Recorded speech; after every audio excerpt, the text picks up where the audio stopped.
A paz do Senhor. Hoje eu quero vir com uma palavra que está no livro de Mateus, no capítulo 26, no versículo 36 em diante. Eu não vou ler a palavra, eu vou explicar para você. Há um monte lá em Jerusalém chamado Getsemane. Getsemane significa lugar de prensa, lugar de pressão. Era ali que as pessoas amassavam as azeitonas para fazer o óleo, para fazer o azeite. Então, lugar de pressão, de aperto, né? De prensa. Um lugar, uma prensa de azeite. E foi justamente ali que o nosso Jesus teve a sua maior pressão. Foi ali que ele disse para os discípulos: fiquem aqui orando. Ele subiu com outros 3 e pediu para esses outros 3 que orassem, que vigiassem e orassem, porque a tentação poderia vir. E ele ia um pouquinho mais para cima para orar, porque a hora dele estava chegando. Ele sabia tudo que ele ia passar. Ele sabia que ele ia ser pregado numa cruz. Ele sabia. Então você imagina a angústia de alma, a dor no sentido interior. Então ele estava tão angustiado que chegou a sair sangue no seu suor. E quando ele volta, eles estão dormindo. Ele diz: puxa, mas vocês não puderam ficar nem uma hora orando por mim? Ele volta, e quando ele vem, eles estão dormindo. Isso aconteceu 3 vezes.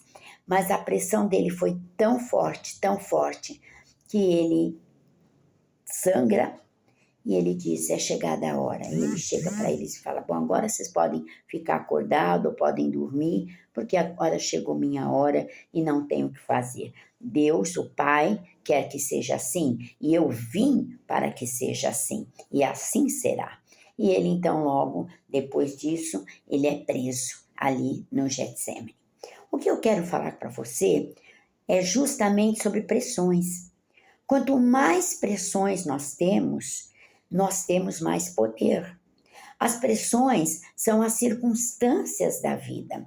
As pressões, elas são estratégias de Satanás para nos tirar da fé, para nos obrigar a desistir dos nossos objetivos. Então, ele vem com pressões.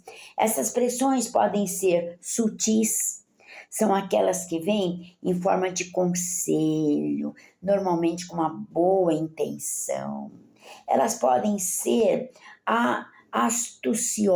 astuta, né? Aquelas que vêm em forma de propostas vantajosas, com flexibilidade, e nos lota a cabeça de ilusão.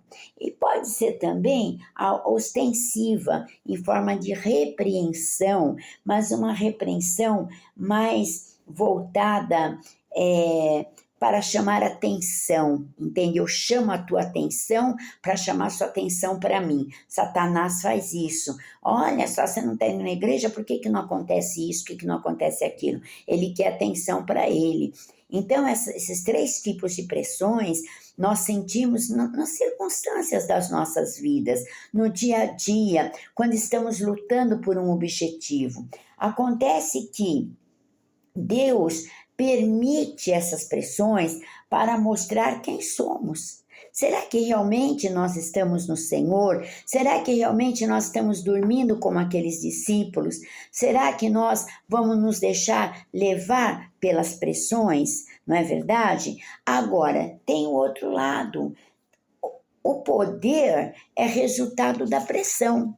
Então, quando eu peço para Deus me dar poder, Ele me manda pressão. Por quê? Porque a pressão é uma oportunidade muitas vezes. Existem pressões de oportunidade. O cego de Jericó, por exemplo, ele estava com tanta pressão para gritar, né, depois de tantos anos ali, que ele grita e fala: o filho de Davi, tenha compaixão de mim. Jacó luta com o anjo, porque a pressão era tanto, o medo de ele encontrar o irmão era tão grande, que ele encontrou uma oportunidade de gritar para Deus, e Deus manda o anjo, ele segura o anjo, não deixa o anjo ir, e aí o anjo anjo faz uma machucadura, né, aqui no tornozelo dele, ele começa a mancar, mas agora ele está pronto para enfrentar o irmão. Então, existe também pressão de oportunidade. Agora, a pessoa covarde é aquela que foge da pressão.